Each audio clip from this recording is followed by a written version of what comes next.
शिळ्या भाकरीचे तुकडे हे आपण स्वच्छ धुवून घ्यायचे. हे असे स्वच्छ धुवून घेतले. स्वच्छ धुवून घेतले तर मिक्सरला बारीक छान होतात. त्याला मिक्सरला बारीक करून घ्यायचे.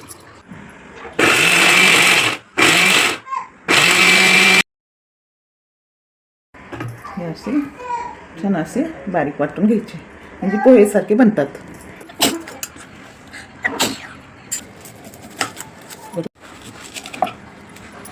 मध्ये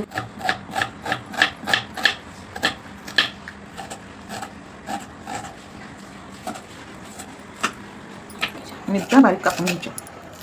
आपल्याला जशा जेवढ्या लागतील तेवढ्या. कोणाला तिखट लागतं, कोणाला कमी तिखट लागतं. आपल्याला पाहिजे तशा कापून घ्यायच्या, पाहिजे तेवढ्या बारीक कापून घ्यायच्या.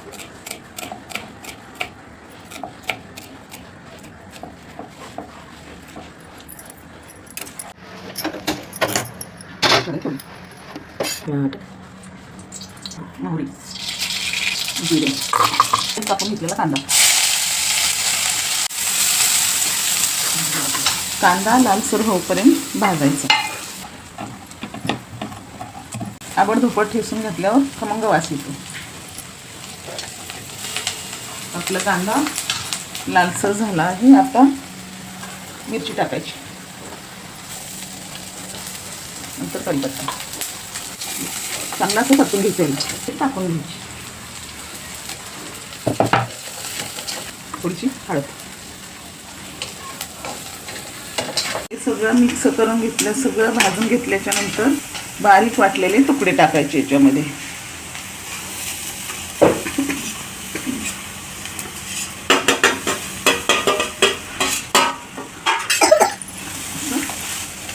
छान असं परतून घ्यायचं. आपल्या चवीप्रमाणे मीठ टाकायचं. कोणाला कमी लागतं, कोणाला जास्त लागतं.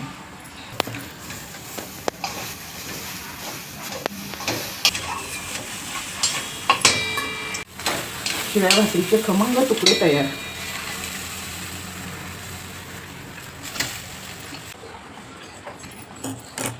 कुणाला डाळिंब आवडतं, कुणाला काकडी आवडते, कुणाला वरून कांदा आवडतो, कुणाला कोथिंबीर. मला शेव आवडते.